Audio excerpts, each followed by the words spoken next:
you think the week before at Lenzerheide, do you think he was kind of like maybe just kind of testing it, or do you think he was like, all right, I feel good, let's go full throttle next week?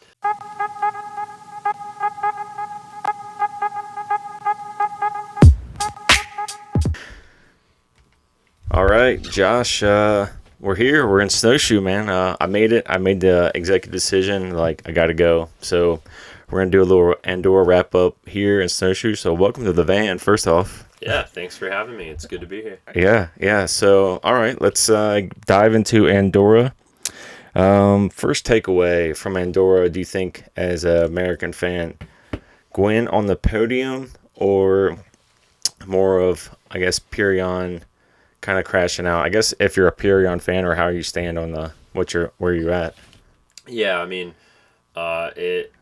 it hurts to see someone take a big slam in practice the morning of the race and then not have their best race run. No matter if you're a fan or anything of them, and he was on a streak there, and that put a little speed bump in that streak. But as far as Gwen goes, I mean, looks like AG is back to what we're used to seeing with AG, so that's exciting for American downhill racing and just anyone who's been in the sport for a while and seen those years of how dominant Aaron was to see that he still got some fight. Yeah, and so I was thinking as I was watching or when it's over, Aaron now is in Tennessee, but I feel like that track just kind of reminded me of California where he was living, dusty, dry. I feel like maybe just me thinking like that's why he did so well. Yeah, it could have definitely played into it. I mean, that track was so blown to pieces and loose and steep and dusty. Um, you know, we still saw French riders that do good in both the wet and the dust do well, but I definitely think that here in America, some people don't get to ride that stuff that much. Yeah. Our Pacific Northwest racers and some of our Southeast racers are more used to wet, slick, greasy conditions, but that was kind of made for like SoCal. If you're going to have a World Cup and route a lot of SoCal stuff, that's definitely your alley. Yeah, we'll definitely get into West Virginia, which is going to be complete opposite of Andorra. Oh yeah. So I was talking to Dean Lucas yesterday, and we were talking about that like step down or double, and he said it was so sketchy, like midway through the track there, because there's like some stumps like you could easily hit and sent you. They ended up cutting it. And he's like, yeah, we saw two kids go, like basically hit that and then just go OTB, and then the ending, where it kind of looked like it was on scaffolding. We were asking about that, and he's like, yeah, we actually, a bunch of riders kind of protesters said, hey, this is dangerous. What do you think about that?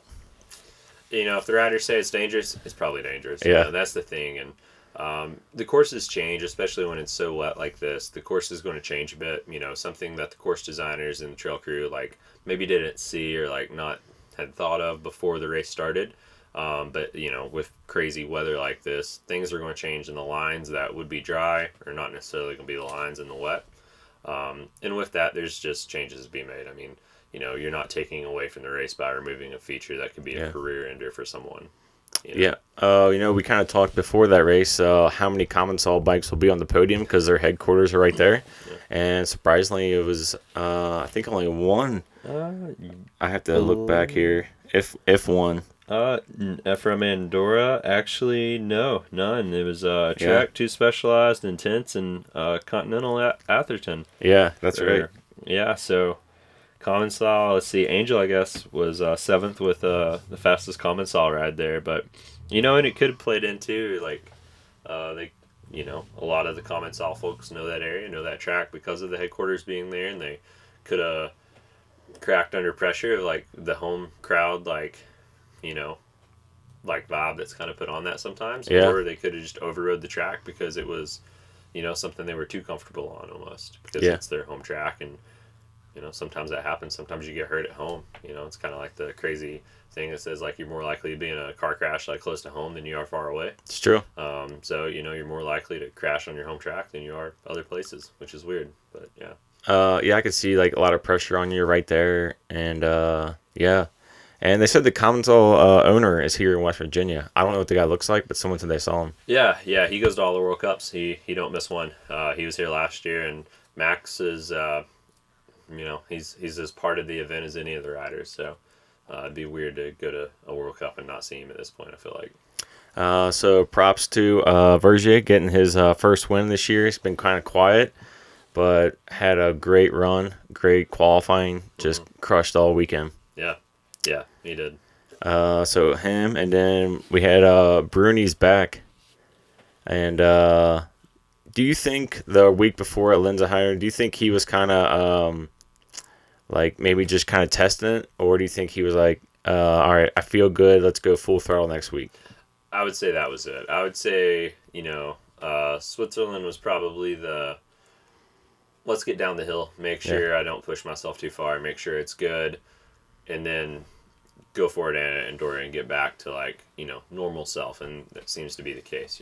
Yeah. I think Loic would have, if he had probably turned the gas full blast, that he would have, done great at Lenzerheide, but we saw like a 20th or something place from him there.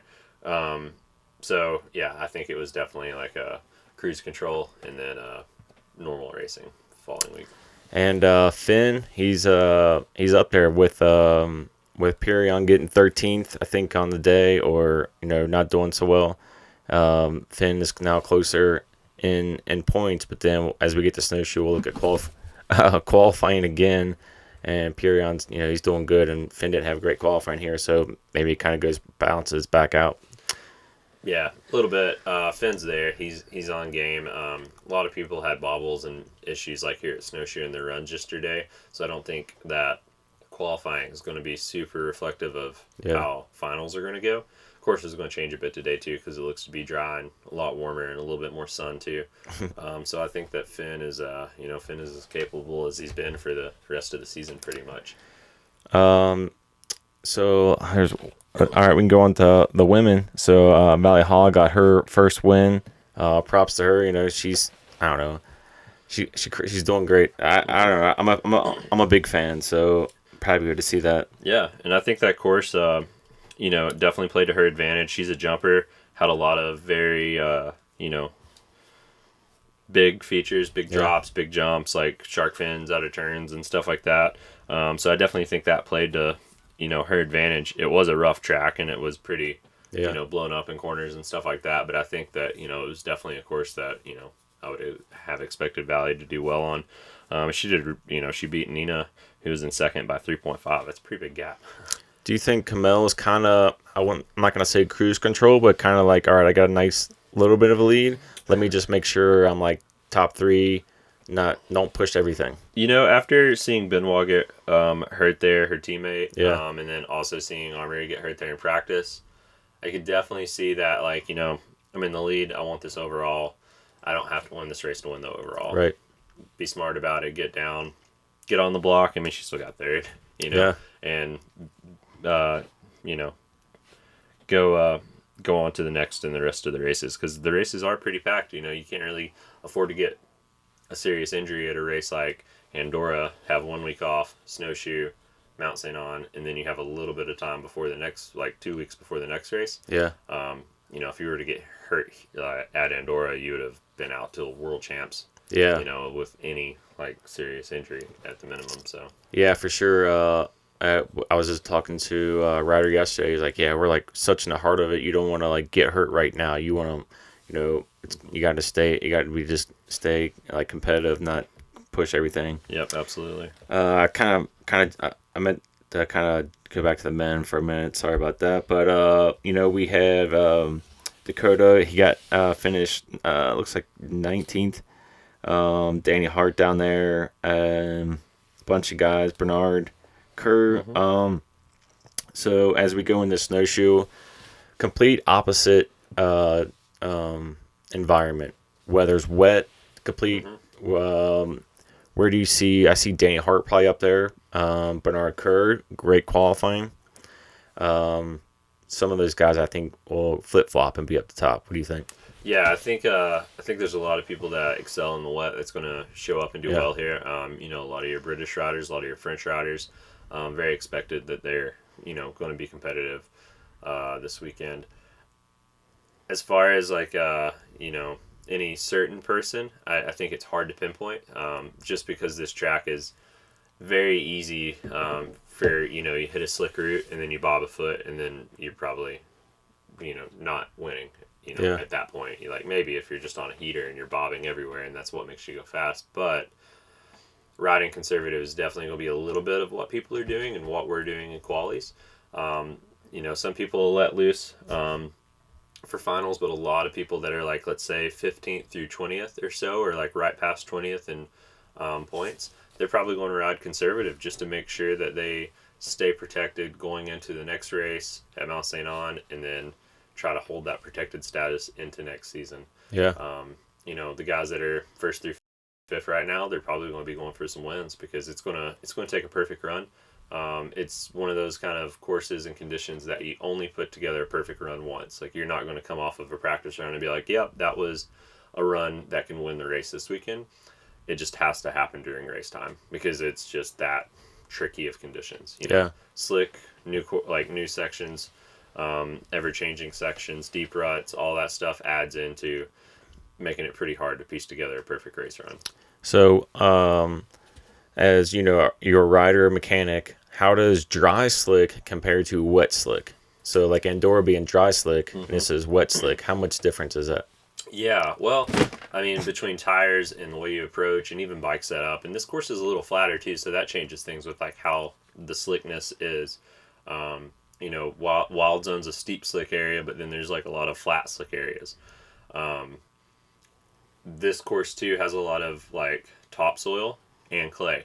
There's a lot of build up turns that have been here for 10, 15 years that are just hard packed clay, greasy, and they're right after or mixed into sections that are topsoily. So it's like you're picking up the black greasy stuff, and then you're going on to like what will be a drying out clay turn, and it's just like slick over top of that. So that can change a lot of things. And then the rocks and everything, of course, in the woods like have a permanent slick texture to them.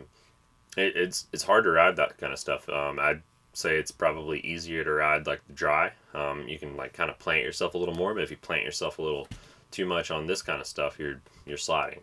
You gotta have like a supple delicateness to go over some of these sections, and then other sections on the course you have to like stick your wheels into it and make sure they don't move.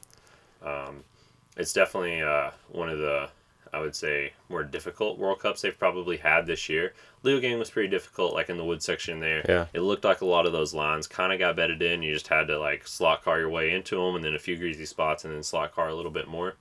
I don't know that that's happening as much here. Like, yeah, some of the ruts and everything, but still, it's kind of surfy in spots. Yeah, I was like, another rider, he said, yeah, we were running spikes, it'd be great up top, and then you get to the rocks, and you're on ice. So it's like, you don't know, you got to find like a little variation there. Yeah. And then, what were they saying? Yeah, and I saw them right before they hit that double tree, they're coming out of that, like it's a triple double into a turn, and they're trying to get on the gas or pedal, and it's so slick, they're back in, and then they're trying to hit a jump. Mm-hmm. It's pretty gnarly. It's been raining off and on for 3 days. They were also saying if it's gonna rain. When it rains and stops and rains again, it's so cakey that like your bike's so heavy. Yeah, I'm all about like if it's going to be wet, a saturated course. I'd rather the water be sitting on the course, and you like have a clean bike from all the water splash than have sticky mud. And like a soupy bit, like too, especially for like the new sections, if that's soupy, it's usually like not as slick in a weird way because it's getting flushed. Like the water is taking the like loamy soil that's sitting on the roots and the rocks off of that if it's like full blown downpouring. So, I mean, it's not going to rain that much today. It don't look like. I mean, it could, but I don't think it's going to. But yeah, I would prefer like soup sloppy mess over like partially sticky and changing every hour. So I don't know if you've talked to any riders. How do they? So I guess we've moved on to snowshoe. How do they like this track compared to the two previous? Do you think? Not talked to them much about that. I mean, this track has been very similar for like 10 years now of racing or more. It's like lower hairball's been kind of the same for a long time. Upper section's fairly similar with like Cupcake and then the left-hander. Then you go through the little wood section, and then it kind of starts traversing to what's a new-ish section patched in and out of there. I'm sure some people love it, but I do know that some people are bored of racing the same old track Yeah. and snowshoe every single time. If you're an American on the Southeast that, do a couple races here aside from the World Cup, it's pretty repetitive because this is the only course that really ever gets used for racing. I know from a fan standpoint, no one likes that they basically come out of the woods and the finish is there. Yeah. A feature is always good from a fan standpoint. Mm-hmm. Even the riders are saying like, we don't care, but we can see how you guys would like it. Yeah, I would say last year with the feature that they built there and then had to change it because it was so bad, and they spent a lot of money on it. I would say that's why. A couple years ago, they had a container drop. Oh my god! Hey, buddy. My cat Maggie just dropped the mic. That's great.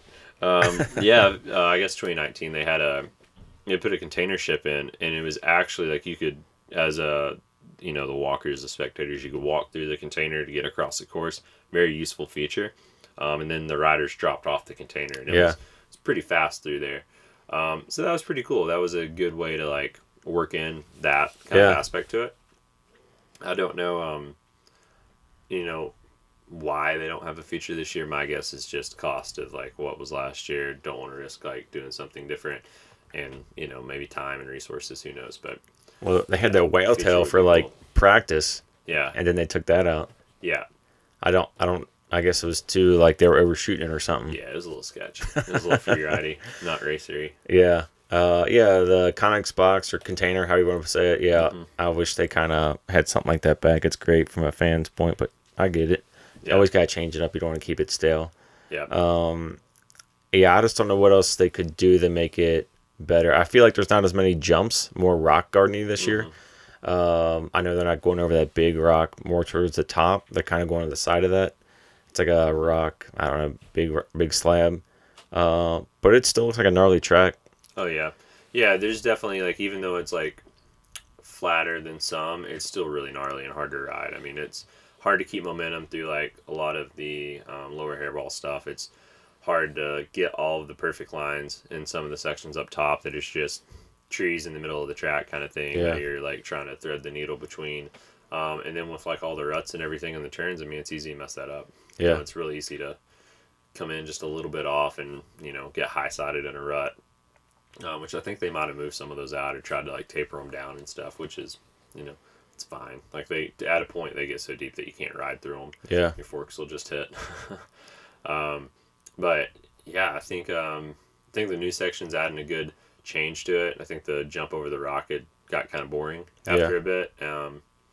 And I think that wild zone's always good. The spot under the lift where it's drop and it's super off camber and steep there. I think that's good. I mean, a lot of people that's a spot that you can nail every time in practice and then come race around. It's easy to like dab a foot or blow it up, and that's one of those spots where if you hit it clean, you're going to be like a second or so more at the end because it's all about the exit speed after that second drop and just like going as hard as you can into that hard right down there.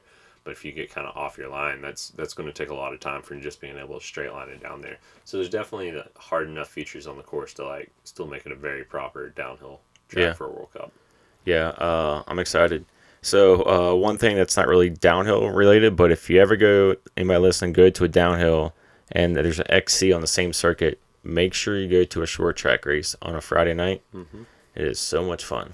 Oh yeah, because you're not getting bored. They're not out and they'll be gone for like 20 minutes. It's all right there by the venue, and it is a party.